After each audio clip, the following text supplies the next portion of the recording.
Hello and welcome to another episode of Through Imperial Eyes. I am your host, Braydon Leadbetter. And I'm your co-host, Jackson Daleen. And we're here. We survived the hectic Star Wars week of the Bad Batch and May 4th and doing our last cantina and all that fun stuff. How have you been holding up, Jackson? We survived? We survived. No. I have been attuning my atoms to suppress my bluish Force Ghost glow that I have. And oh, yeah? I died. I didn't make it. No, it was fun. It's definitely it's kind of reignited my Star Wars spirit. You know, I was getting a little burned out just casually. And then I guess after May 4th, I was catching myself watching Clone Wars, watching Mandalorian. I watched Empire a few nights ago just for the hell of it. And did you ever watch that Kenobi fan film? No, I didn't. I completely forgot about it. I'll send it to you. Okay. Yeah. I will for sure watch it. It's great. Man, I really haven't been doing much. I've been so caught up with because I'm doing some pre-production and writing for friends and stuff, and a bunch of other filmmaking things that I haven't really had time for Star Wars since our busy week. But I'm excited for Bad Batch on Friday. Yeah, me as well. And we go for it. No, sorry, go ahead. I was gonna say we just have a big fat news week now that we had a small news week last week. Yeah, right. All of the good stuff came out. Yeah. Yeah, I was just going to say as my little final thing, I shot a short film over the weekend. Yeah, how'd that go? It went okay. Our last day, we had a call time of 6 a.m. and our actor didn't show up. Yeah, I've so had that happen before. We have to try and do that again later, which it wasn't necessarily fun. And then yeah, so we shot the short film, but then when we did the set for our Saturday, we just filmed all of our stuff in one bedroom. And I hid a bunch of Star Wars stuff that I had throughout the room as just kind of that's DP nice. Homages in the sets. Yeah. I had my OG trilogy and my little Stormtrooper helmet. And awesome. Yeah. Yeah, you know what I'm kind of sad about? I think it was a few days ago. I really wanted another Star Wars Happy Meal toy, but they're not doing it anymore. Are they not doing it anymore? No more Star Wars toys at McDonald's, guys. For anybody listening, don't order that Happy Meal just because you want the toy anymore. It's not worth it. You've got two now, don't you? Yeah. I've got the Sith Trooper and the Stormtrooper. Oh, that's cool. That's a good little combo to have. Yeah. I just have the Kylo Ren one. I'll trade you. I'll trade you Stormtrooper for Kylo Ren. I may take it. I may take you up on that offer. Just to kind of, I don't know. Right now it's a Star Wars vibe, but I may stick it with the Stormtrooper vibe. Well, cool. Let's jump into this. These extensive news stories we got going this week. What's the first one? Starting out, Moses Ingram, who is in the Kenobi series, showed off her new lightsaber skills, and some new set photos were revealed. In it, actress Moses Ingram posted a video to her Instagram story last week showcasing her training with lightsabers for the Kenobi show. Noah Outlaw from Kessel Run Transmission posted on Twitter more set photos that it showed that they are indeed starting filming, which I'm pretty sure that's confirmed now. Is that? Yeah, and bantha spotting. There's a bantha spotting in that photo. Oh yeah, there is in the set photo. Yeah, it's all Tatooine stuff. There was the one. Did we talk about the one where it was Ben Kenobi's hut? And yeah, we did. Yeah, last week we did. All of that. So we're getting a little more and more, and kind of. It seems that if anything. Obviously, it is on Tatooine, but I wonder how much of it will be on Tatooine. I wonder as time moves on, what will the set pictures look like then? That's the thing, though. Right now, we're in leak season because everything's in production, so we're getting all the leaked set photos and trying to get more info, and we just, I didn't see this video of Moses Ingram with her lightsabers. I have to. Did you send it to me? I did. I sent it to you last week. I've been off my game. But it's basically just her. I think she has double sabers. Oh, really? Is she holding them backwards? Hold on. Let me pull it up really, really quick. Oh, no, she just has one. Oh, okay. It's one blue saber, and she's just doing some cool swings and moves and stuff with it. A lot of speculation has been that she might be an Inquisitor, but maybe. I don't know. I don't think she's going to be Ahsoka. I've kind of thought that as well, is that maybe all of the like big cast people are like the Inquisitors that we haven't seen, or I guess haven't put voices to. Yeah, like it'll be live action Inquisitors. Yeah, I don't know. I'm definitely off of the wagon of Ahsoka because I just don't see them putting a different actress as Ahsoka. I think if they were going to use Ahsoka, I think they would just use Rosario Dawson again. Yeah, that's fair. But I just hope it's some kind of new character. Do you want it to be like a new like an original character? Yeah, like it's someone. Someone Kenobi comes across somehow who either, wields a lightsaber but wasn't a Jedi, or, just some other kind of Jedi. Yeah, maybe it's some new character he like quote unquote trains just to kind of like give him his spirit back and like, give him back his I bet you he's like, he probably thinks he can't train anybody ever again, Yeah.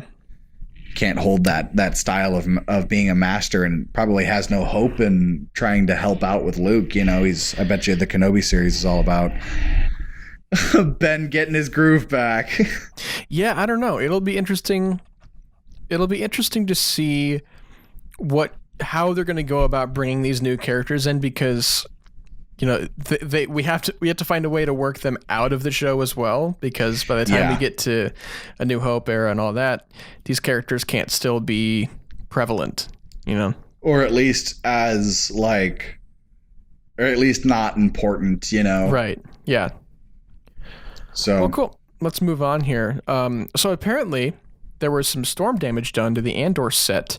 So YouTube user Street Rogue Photography captured the damage from an apparent windstorm on the morning of May 4th on the location of filming for the Andor show in the United Kingdom, and the footage they captured shows damage to perimeter fencing and other equipment at the site. So this is kind of a Star Wars tradition, because apparently a big snowstorm came in when they were shooting Empire Strikes Back around this time, and that's funny. It's kind of funny, but they're Tradition. still. I think they're still currently shooting at that location. I think it's called Cleveleys, a small town on the Fylde coast of Lancashire, England. Filming there is thought to continue through May 11th, which is today. As with many other Star Wars productions, the majority of filming work will occur at Pinewood Studios in London, and is expected to go into the summer as expected. So, I think they've probably got a couple more days now that they had a little bit of that little setback, but I think they'll probably wrap up. And we have another story about the Andor set here in a second, but I think because of that, they'll probably be there a couple more days than expected. Yeah. I don't really have much to say about this. Besides bad wind. Yeah. It's like, sorry your building got, I don't know, as a filmmaker it kind of hurts knowing that your set and equipment got damaged. Yeah, but let's kind of segue this into this story that there's these new set images that we got for Andor, and I think you saw them, the one with the shore trooper. Yeah. I saw that. It was the shore troopers, and then I saw one of Diego Luna like in his like Andor kind of outfit. Yeah, he's got like that Andor outfit. He's like that. He got that clean shaven look. And did you see like the weird design of the set they're on? It's really strange. I didn't see. It looked just kind of like outdoor. I don't know. It's like this weird like touristy type environment with like these like booths and candies and like postcards and stuff, and like these different like Star Wars planet postcards. And I was like, what? And like it's like a weird colorful blue swirl on some of like like a pole thing. I don't know. I was so confused. Look, it looked like a Willy Wonka set. I was so confused. Is it like an upper class vacation spot that like the know. Empire has? If it's like Like the destined Florida of Star Wars. Yeah, he's gotta go top secret in Florida. he's got the Star Wars equivalent of Gators and Florida Man. Pineapple Willies. Yeah. Yeah. Yeah, I don't know. I was so confused by the environment, but I think Diego looks great. He looks Diego. I like how young they have actually made him look. You know, like I like that they all actually. All it took is to take away that beard. Yeah, literally. Yeah, I think that it'll be pretty easy to believe that that's a younger Andor, but like I've said before, I do not know what to expect with this show. Yeah, I completely agree. They keep throwing curveballs. Like this is like seeing photos like this. It is kind of almost opposing the vibe I thought it would have. It's gonna be like a weird like Summers espionage. It's gonna be like Goldfinger. Yeah. But just wait from this whole set. There's going to be like 3 shots there because it's just like a passing through or something. It's going to be one small little. It's going to be a cutaway joke. We're speculating like it's the center of the show. Yeah, yeah, right. But cool. What is next with these Hasbro announcements? So Hasbro released their May 4th pre-order announcements. I'm just gonna quickly burn through all of these because there's a lot. We can talk about them if there's any noteworthy. And yeah, we'll talk about the kind of cool ones that stand out. So I'm just gonna read them off as they're read to me. So there's the Vintage Collection, the 3.75 inch off-world Jawa Arvala 7 figure. Which I think that's supposed to be like the one from Mando season 2, but it's their vintage like style. Vintage Collection 3.75 inch Arc Trooper Echo. That's kind of cool. Echo gets his own little vintage style as well as his new Black Series. The Vintage Collection 3.75 inch Tebow figure. The Retro Collection 3.75 inch Boba Fett prototype figure, which you bought, I'm pretty sure, right? Oh no, I was about to, and the pre-orders at Target. It's a Target exclusive, and the pre-orders sold out in minutes. Yeah, I'm not surprised by that. I'll quickly throw this in just because it didn't make a lot of news. The Rey Collector's Galaxy's Edge lightsaber was released. They didn't even get to make an official announcement before the pre-orders sold out. Wow. Yeah, it. While we're on the subject, I just want to say I found out that the news story we had last week about the real lightsaber and how much it would cost. Apparently, it's not going to be for sale. Yeah, I saw that as well. It's apparently only for the cast members. It's like for the hotel. It's like like a prop for the. I think you can use it, but it's like a special thing for the hotel. Yeah, and I think the hotel. Yeah. A lot of the cast members in the park are going to have them too. Which, like, that's cool. But also, I want one. Give it to me. Yeah. So continuing on, we have the Black Series Gaming Greats, the 6-inch Flame Trooper, the Black Series Gaming Greats 6-inch Night Brother Warrior, which that's from Fallen Order. I don't know what the Flame Trooper is necessarily from. I think Flame Trooper might be Battlefront 2, right? If it's a First Order Flame Trooper, that would make sense. If not, my theory was going to say like Force Unleashed. I'll keep reading these if you're going to look that up, if that's what you're doing.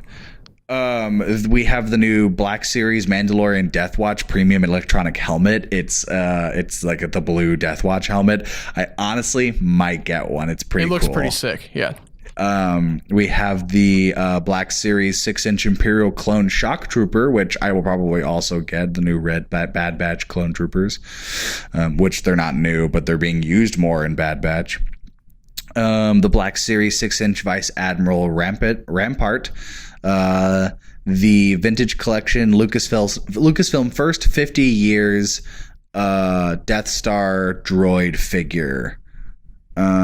Which I don't fully know what is a Death Star droid. Is that the little mouse droid? It should be no. It's like the they call it just the Death Star droid, but it's kind of like the weird droid with like the big fly eyes. Okay, it's kind that's exactly what I was also thinking too. It's like the silver one. Yeah. Okay, yeah. Okay, cool.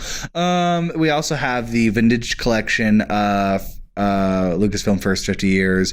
The Andor Luke, which is pretty cool. We get Luke in his little poncho, and it's one of my favorite Luke outfits is the Andor outfit look. And then finally we have the vintage collection Lucasfilm first 50 years 375-inch Tusken Raider figure. I'll add on one more to this that Lucasfilm released. This isn't Hasbro, but it's Lucasfilm for their 50 years. Is they released a special 50-year poster that has 50 different poster. It's all of the like foreign posters, all of the foreign promotional like posters. Image like posters that they use. Yeah, all the international. That's the word I was looking for. International. All collaged on one big poster, and it's just it runs through literally all of it, like from first movie, the holiday special, Mandalorian, Clone Wars, the later stuff, everything. So yeah, that's pretty cool seeing. I kind of wanted one myself. So that's cool. I found out the Flame Trooper is actually also from Fallen Order. It is also Fallen Order. Yeah, that's right. Really, there's Flame Troopers in Fallen Order. I guess so. I haven't played Fallen Order in like a year, so I couldn't confirm whether they're actually Flame Troopers. But we'll have to check it out. Yeah, I'll have to replay Fallen Order. Well, cool. What's next? Well, it looks like the War of the Bounty Hunters finally got kicked off here with the first issue, Star Wars War of the Bounty Hunters Alpha. And so this is the first of pretty much the biggest comic book crossover in Star Wars history. 34 issues. Oh, 34. I'm sorry. 34 issues, 6 months, 5 series, 4 one-shots, and 1 big storyline. And we begin this month with May's Prelude month of War of the Bounty Hunters Alpha, and it's set shortly after The Empire Strikes Back, and writer Charles Soule takes the lead on the upcoming crossover's flagship title, setting up the conflict that causes the upcoming war. The story is simple in structure, but between Soule's flair for characterization, Steve McNeven's illustrations, and Laura Martin's color art, the issue flies by and will leave you wanting more. So it's basically from right after Empire, whenever Boba gets Han frozen in carbonite and he runs into some problems. And that's an understatement. But what did you think just overall of this War of the Bounty Hunters issue? I think for me this is also the first like Boba Fett outside cinema content that I'm like really kind of digging my nails into. And it's weird seeing Boba Fett just kind of casually like, chat the chat with people. And it was cool though. I will say like I agree. It definitely did leave me wanting more. I wanted to pick up right with the next issue. And I wanted like the whole thing just right now. Yeah, right then and there. And and I love how kind of weird of a side quest the first issue feels. Like it didn't feel like this big grand introduction. It's very simple of like, it's just a little small problem Boba runs into, and then at the very end, like it just sets everything off. Like it, it was cool. I don't know how kind of deep you're wanting to go into it with. Yeah, let's put out a little spoiler warning. So if you have not read War of the Bounty Hunters, or if you do not want to be spoiled for War of the Bounty Hunters, skip ahead like a minute or two. We're just gonna really quickly talk about our spoiler thoughts of this issue. Before we do go into that, I will say you can quote unquote read / it. You can watch it on YouTube. It's Star Wars Comic Story, their YouTube account. They are releasing the War of the Bounty Hunters as they come out. So the first alpha is on there ready to be watched / read. And he does a great job. He adds music to him. And he gets really good at matching kind of attention with them. Like he'll show you like the talk box, and then it'll pan down to what you're supposed to. It's really cinematic the way he does it. It's really great. Yeah, it totally works too with just like, especially this one. Like it definitely helped fit in kind of all of the tension and drama of it. Yeah, for sure. Okay, spoilers in 3, 2, 1. We're spoiling War of the Bounty Hunter issue number 1. So off the bat, I was surprised that there was this much trouble getting Han to Jabba for Boba. I was always expecting, or like I always just thought that he got on Slave One with Han and then just took him to Jabba. And took him to Jabba. I agree. Yeah. And that is not what happened. Well, I like knowing that not only is it bounty hunters stealing Solo, it's the fact that like Solo was an experiment, like freezing him in the carbonite was an experiment. So it's cool seeing that the experiment isn't It didn't go perfectly right away. Yeah. Yeah. Like, as much as they thought that it was, you know, like he lasted a couple hours before he starts turning into goo and he's like turning into goo and oh my like God. Melting from the inside. The Dexter Jetster species guy. Yeah. I love him. But what did you think about the whole he paints his armor black? That was so sick. It's so cool. Oh, and he uses Django for the name. Yeah. He fucking signs up for a boxing fight, which I love that's that was the plan for this bounty is we got to kill this person. Like, how do you suppose we do it? It's like, easy. I'll just cover your fare. You just go into the fight. Yeah. And it's well, without getting too far ahead of ourselves, but it's crazy how, and actually we're going to do it in a second because we have to talk about the in-betweens first, but the actual fight itself with, what was her name again? Oh, I don't remember, but she was like a spider lady thing. Yeah, spider lady. We'll call her spider later. She reminds me of kind of like Asajj Ventress. Yeah, kind she of had like that the taunting vibe. Like the Night Sister, kind of evil, like weird. Yeah, well, and what I think is funny is that like specific of a character kind of reminded me of like someone you would see in like Fallen Order. I don't know why. Yeah. It was I guess it wasn't that naturally what I expected it to be. Was like someone you would see on Dathomir or something. Well, yeah. Well, they hype up this big warrior, and you're thinking, oh, it's going to be some like just really good fighter, and instead it's a spider lady thing. Right. And well, I think it's funny too that they talk about, oh yeah, they always pick the arena to help out one of the fighters. We'll see how it is. And I was like, well, she's like, this reminds me of my homeworld. I'm like, oh yeah, no wonder she's like the best of the best. They keep giving her web arenas. Like, yeah. Of course that's gonna work out. And Boba just like drops some rocks on her. Well, yeah, I think it's funny how easy the fight was, and I think it's funny how they're like, "Oh, watch out for like her setup," and I'm like, "Boba's got a jetpack. Like the man can just fly around and do what he needs to." Yeah, she does. Yeah, and she does definitely throw some. Well, he took away the jetpack. He self-destructed it. She had it all tied up in her ass, but when he comes out all covered in the pink goo, like waiting for his payout, I'll take my payment. Yeah. But when he gets back, and the person that he went to go, basically the reason he's there fighting is dead. Yeah, right. And I was all for nothing. That kind of sucks. Like, well, that was a waste of time. And Solo's gone. Like, you better bring me a Solo. I love that last line of "It's gonna be a minute." Yeah, it's gonna be a minute. But overall, yeah, I love that they left this on like a perfect cliffhanger to where as soon as that next issue comes out, I'm watching it / reading it. Yeah, it's really engaging. And if you listen to this and you have not actually read it, I highly recommend you go to Star Wars Comic Story on YouTube and read / listen to it, because it's a really great story, and I think this will be probably the first Star Wars comic that I'll be following as it releases. So yeah, I agree. I definitely agree. Well, cool. What is next? So up next, Star Wars Jedi Fallen Order sequel reportedly targeting a 2023 release. According to Game Reactor UK, the people working at Respawn Entertainment have been quietly working on a sequel to Jedi Fallen Order for a while, as Electronic Arts development multiple Star Wars titles in spite of no longer having the exclusive rights. Here's what they had to say. Quote, EA has several Star Wars projects in development. Of course they do. Including the fairly obvious sequel to Star Wars Jedi Fallen Order. Excuse me. The project is once again being led by Respawn, who's been tinkering with it for a long time. already, as the plan was to have it ready by 2023. Not that we'll have to wait that long for more Star Wars.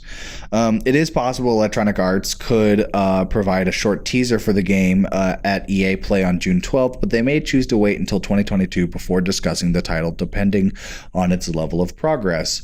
I'm going to be real with you. We probably will not get this by 2023. You think so? No, I bet you that it'll probably be pushed back and we'll have some kind of crunch time that they need to do with it. But I don't know. 2 years is still a good amount of time, even though they've still been in development on it this whole time too. Definitely agree. I also know that Respawn has been putting a lot of its focus on like Apex Legends right now. They just started like their new season, and it's apparently brought popularity back to the game. Not saying that Respawn is incapable of doing two things at once. Right. I just think when it comes to Star Wars, I could also see EA like not stalling it for like bad reasons, but it's like I could see like other projects are going to be to the point that I think it'll be ready. And I read all of this saying that 2023 is kind of like a goal date, not like this is when we're going to have it. So you think more than likely it's going to be postponed? Not greatly, I would say, if anything, like to 2024. Yeah. I as of recent history and just video games releasing, granted, COVID has been a big impact on that, so you don't really know what's going to happen in the next 2 years as well. But even just prior to that, a lot of games that have come out that didn't take every possible minute and second that they needed for it didn't do well, or it wasn't ready when the time that they said it was. I mean, look at Skywalker Saga for the Lego game. You know, I was about to say cough cough Lego Star Wars. And like, granted, like part of that is also the pandemic, but it's like, right. I mean, you know they've released trailers. You know that game is ready. It's just they're not completely ready. So I could see that being. I bet you like it'll pop up later on. It's like, oh yeah, like it's just about ready, but they've got some final stuff, some bugs and whatever that they want to fix. You also have to like. There's a certain trial period that they use specifically for just testing bugs and fixing bugs, and the game may be done by 2023, but it probably will not be released by 2023. Yeah. I don't know. I was playing Jedi Fallen Order again a couple weeks ago, and the one thing that I don't love about it, and I didn't really consider this whenever I was playing it the first time, is that you basically just have to go around slaughtering animals most of the time. Mm-hmm. And I don't love that. It's a lot of monster combat. Like, yeah, and I don't like just having to go around just like killing animals in their habitat. Well, like, yeah, and like that was where like the challenge with combat was too, because like, yeah, Purge troopers like were a fight, but like it was a room of stormtroopers I could just block and get my way around, you know. Yeah, I kind of agree with that. I would like to see more. I would definitely like to take out more people than animals when playing a Star Wars game. I'd rather take out some people who are actually attacking me than just like an animal defending his home. Yeah, yeah. But I'm excited to see where they'll go with the story because I love Cal Kestis, and you know, the way they ended Fallen Order was kind of a cliffhanger. Yeah, like they left it open for potential to tell more, but again, but they'll probably have to do like a full original start to finish story again. You think it'll still be Cal Kestis? You know, I didn't even consider the idea of it being someone else. Yeah, like that is a good idea. If it's just the Fallen Order saga is just the different Jedi. That could be cool. That could be awesome. That would be cool. Which each game is a different Jedi. I'm actually I'm more down for that than getting more Cal Kestis. Not saying I didn't like Cal Kestis, but the idea of seeing other Jedi is really cool. Yeah, and I tend to think that Cal Kestis is a little bit overhyped to me. I kind of agree, yeah. Like, I mean, he's cool. I don't think he's a bad character or a bad Jedi or anything. I just think he's not as interesting and cool as a lot of people make him out to be. And if you disagree, that's totally cool too. I agree. Well, cool. Let's kind of move on here. We're sticking in the video game realm with Star Wars Knights of the Old Republic. The remake is rumored to update combat to be more action-oriented. So rumors have it that the game is being remade as an action RPG in a way that the title's story will suit the canon established by the original 6 films, Clone Wars, and everything that has come out of the Disney era of the franchise.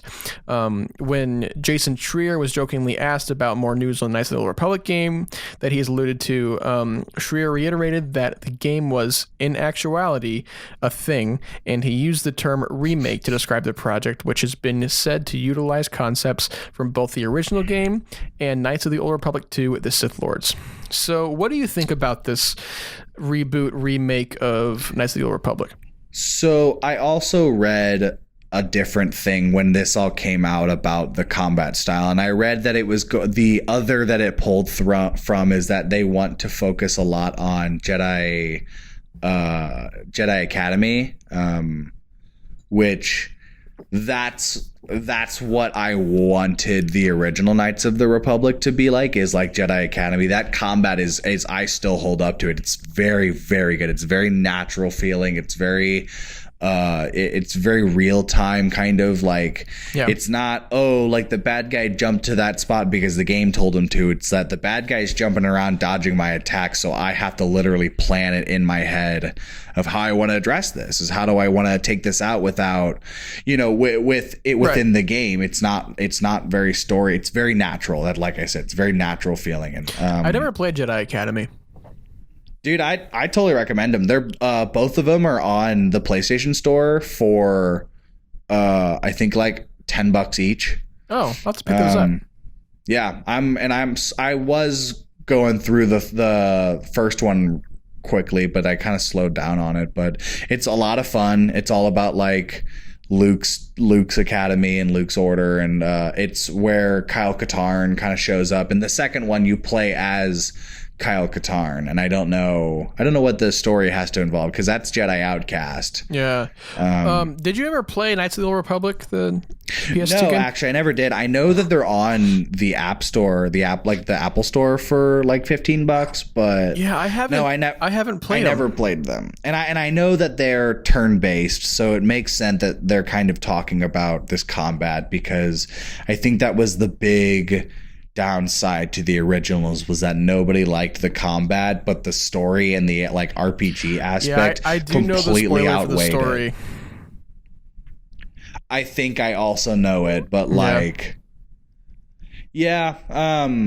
obviously. So when he talks about remake, do you think remake in the sense of they're remaking the original game, or they're remaking the concept of the game? I think I don't know if it's going to be along the lines of like a remaster. I don't think we're going to get anything like that. Like I said, they said they're going to be like adjusting it so that it's more so the story will suit the canon with like what's been established in Clone Wars and everything like that. So I think they'll kind of retool the game to fit the canon, like and maybe we'll have a different. Maybe it won't be like a ancient Sith Empire kind of thing like that. I think they might, I don't know, because they haven't really explored a canon Old Republic yet. We only have Legends for that, and High Republic isn't the Old Republic, because isn't Old Republic supposed to be thousands of years? Well, so what if this game turns out to be a High Republic game? That could be cool. Nice. All of the this High Republic pre-talk is that it's based off of the Old Republic. It will be kind of the Old Republic, but its in canon version is that it is the High Republic. Yeah, I don't know. I think that would turn a lot of people off, though, for people who are actually fans of Knights of the Old Republic, and then finding out that's the High Republic game. And then they'd be like, oh, I wanted Knights of the Old Republic. So I don't know how much they can actually change without upsetting fans. So I think that's the dilemma there.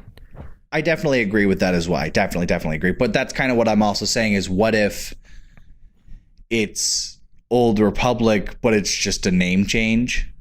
Yeah, that's feasible too. It's still all the same characters. It's still, or at least it's still all of like the same concepts of the characters. It's not like a complete reboot. Yeah. It is. it's all of the important things from Old Republic thrown into canon, and they put it in the High Republic, since that is what this era is, you know? Yeah. Yeah, I don't know. I'll have to pick up Knights of the Old Republic and just play it, just because I'm curious.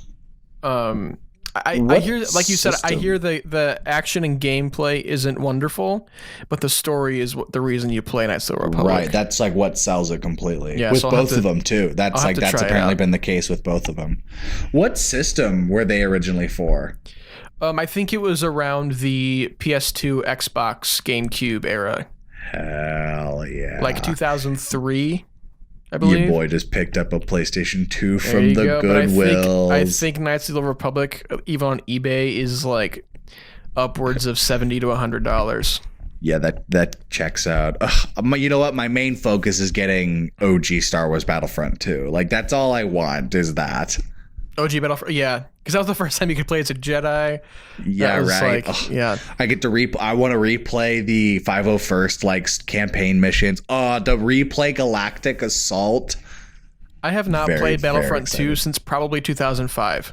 So like I'll be getting my PC here soon. I'm gonna probably like find old torrents of it. I used to have one on my old laptop that had all of it ran as the base game of 2, but it was modded to have all of the maps and game modes from 1. Oh, nice.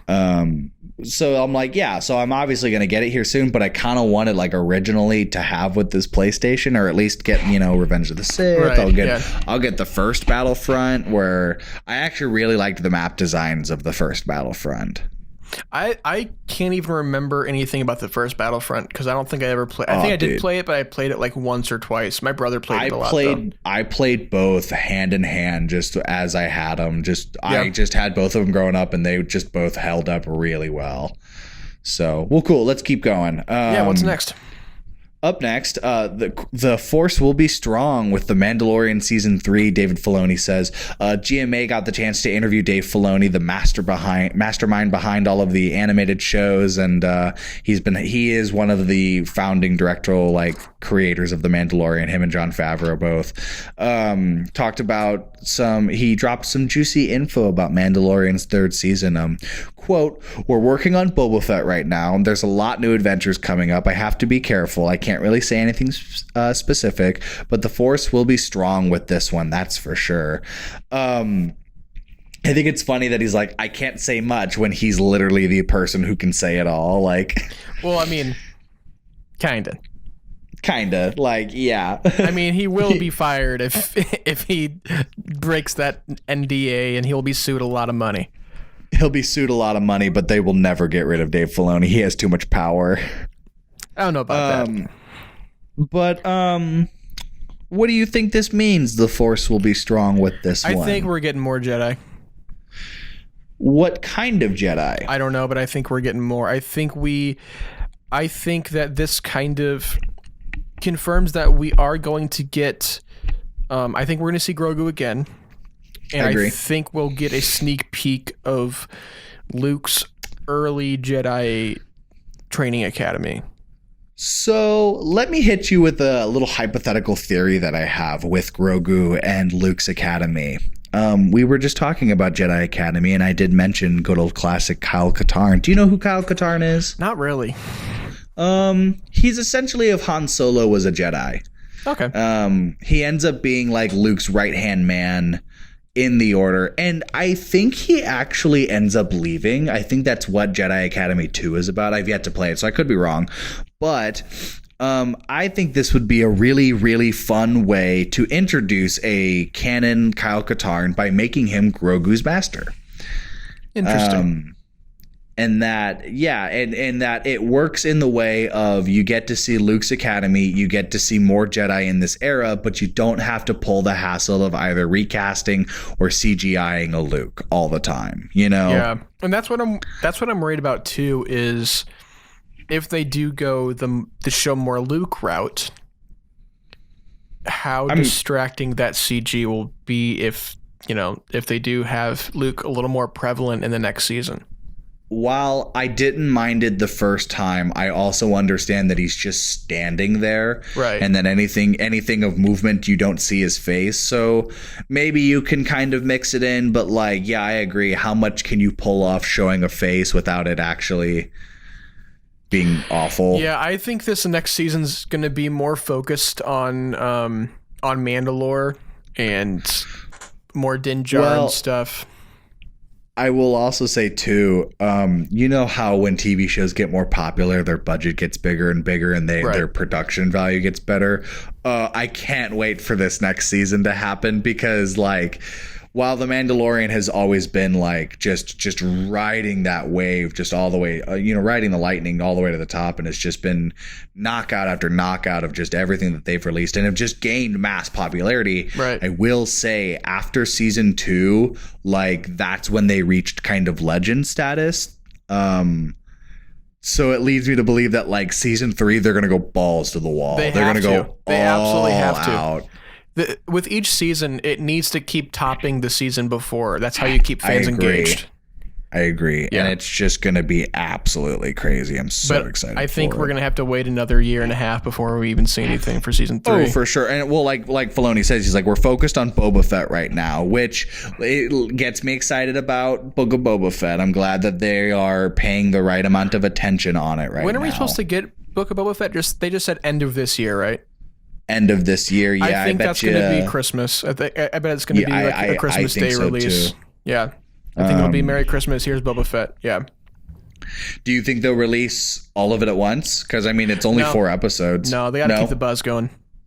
That's fair. Yeah, I think they would be making a mistake if they did release them all at once, because people would talk about it for a week and then that would be that. And then it would be over. Yeah. I agree. Well, cool. Let's see. We got a couple more here. So there was a new excerpt for the new High Republic book, The Rising Storm by Cavan Scott. So judging by the end of Charles Soule's Light of the Jedi, fans should expect a much darker story. The Nihil are more brazen, the Drengir have emerged, and many Jedi have been killed in the conflicts. And Cavan Scott picks up right where the last Jedi, I love that one, Light of the Jedi, ended with this prologue. And months after Jedi Elzar Mann experienced an ominous vision through the Force. And, if you didn't know, and this is kind of spoilers for Light of the Jedi, if you did plan on reading and you didn't want to know, the ending of Light of the Jedi ends with Jedi Elzar Mann, and it's like everyone's finally grouped at the Starlight Beacon, and he gets this weird, creepy vision of a bunch of Jedi in pain and knocks dying. him to the ground, and yeah, he gets this really, really intense, horrific vision. And I think we both read this excerpt, and this excerpt deals with kind of the aftermath of that and what happens throughout the rest of that night and how he deals with that. Yeah, it's like his mental, emotional, and physical investigation into his vision. Yeah, and he has it kind of also hints more towards the romantic connection between Avar Kriss and Elzar a little bit, which I kind of love, even though it's forbidden. Yeah, I do. I think that would be a great dynamic to carry forward. I think so as well, especially with I could totally see the Order, something happens and it, the way the Order handles it, a lot of Jedi lose kind of not full faith, but I could see it being to the point that Avar and Elzar leave and they run off together and spend a life together. I think that would be out of character for Avar though. I agree as well. That's why I'm saying it's at this point in your story. I'm not saying this has to happen in Rising Storm, but isn't that cute to think about them running off together? Elzar talks about it. He's we could just leave.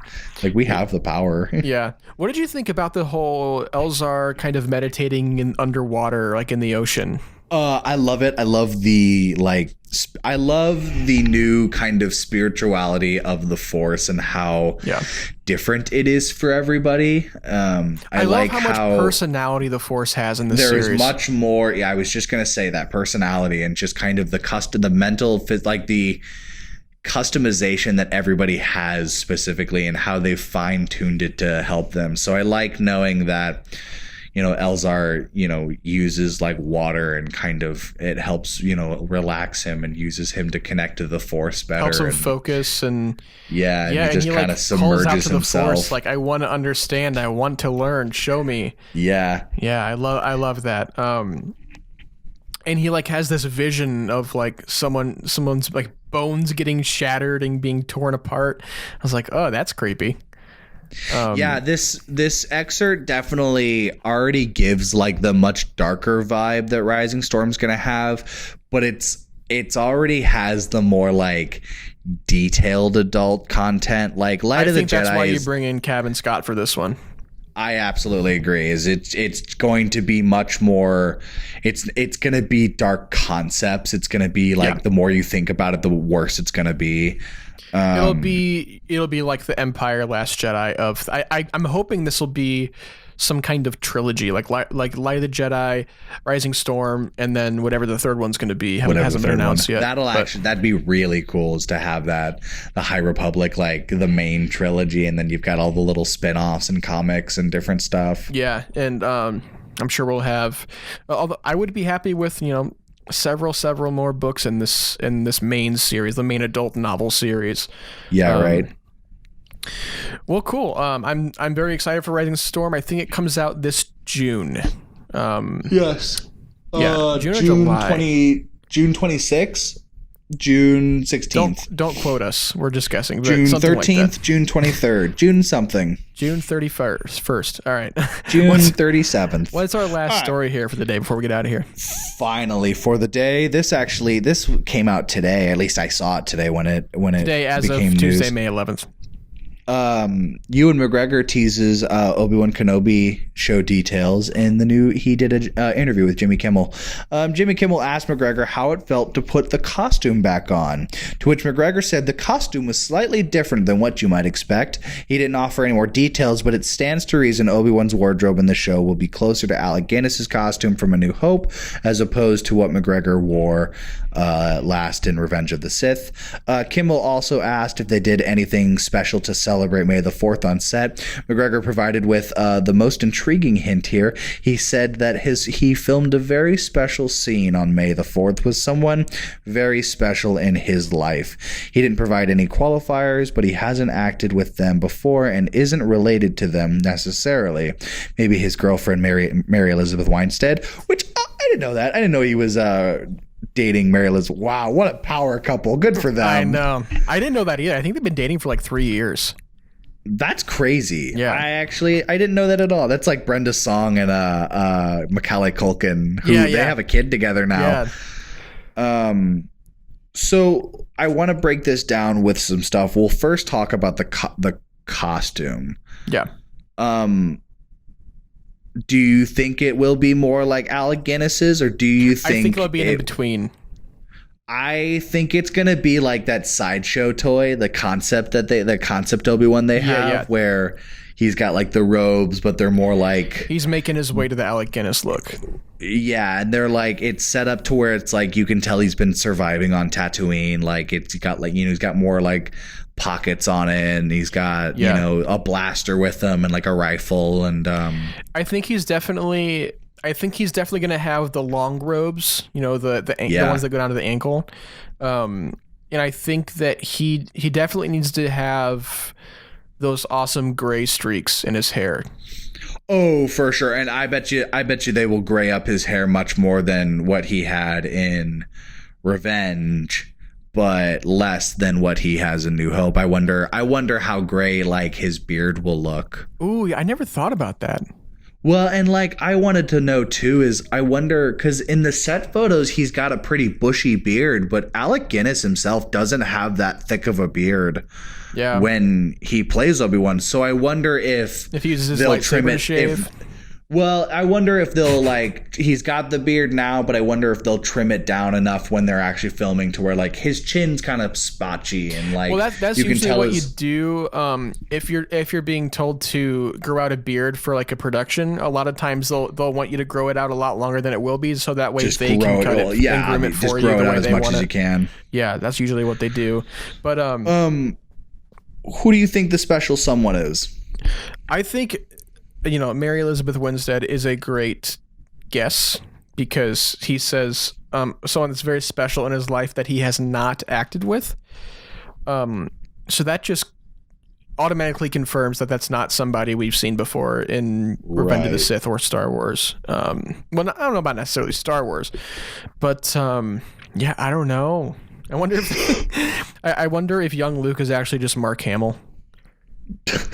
Mark Hamill, just Mark Hamill on his knees, with like just waddling around.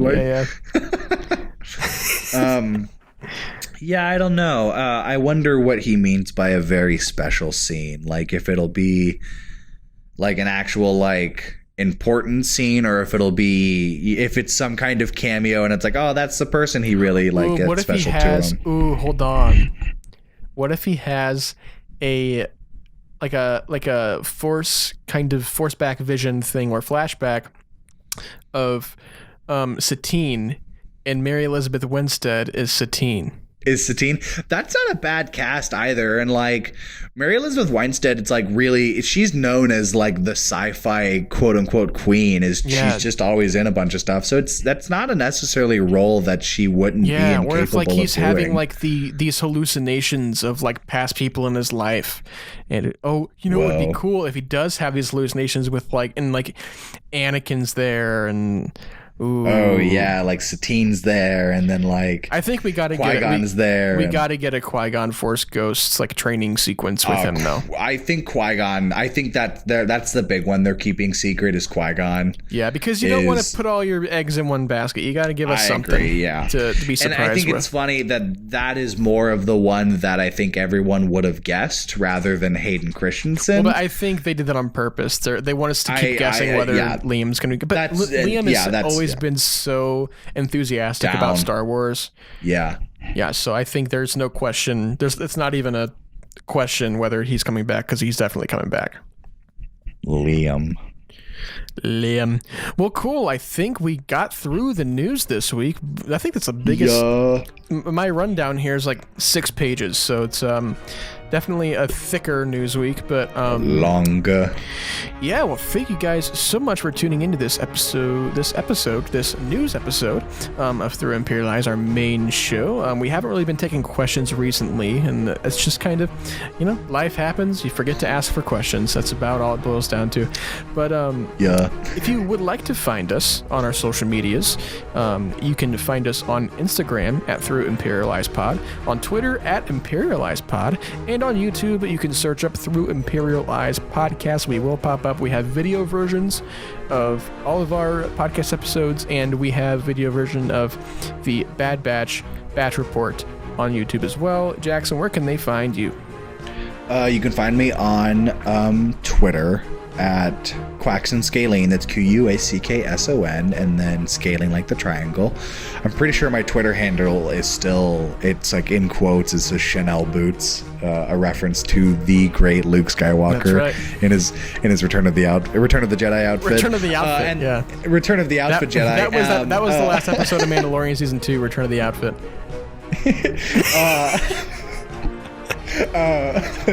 Chapter 19, Chanel boots. No, and you can also follow me on my photography Instagram, which is at Daleen_photography, and Daleen spelled Daleen. You can read, words. Braydon, what about you for social? As always, you can find me on Instagram at braydonleadbetter and on Twitter at braydathlon. And if you guys didn't know, we did have a show on our podcast feed called the Imperial Cantina, where we sit down with a guest and talk about Star Wars one movie at a time. We're putting that show on hold for now because we just covered every single theatrically released Star Wars movie. We just did Rise of Skywalker this past... Yeah, we had Frozen Carbonite. We just did Rise of Skywalker this past yesterday. Actually, it was the day that it was uploaded. So Monday was when it was uploaded. If you want to check that out, it's the longest episode we have. It was just me and Jackson getting deep and dirty. I think that's also been my favorite cantina that we've done. Yeah, we got really. Our conversation sweaty. was really awesome. It was a good time.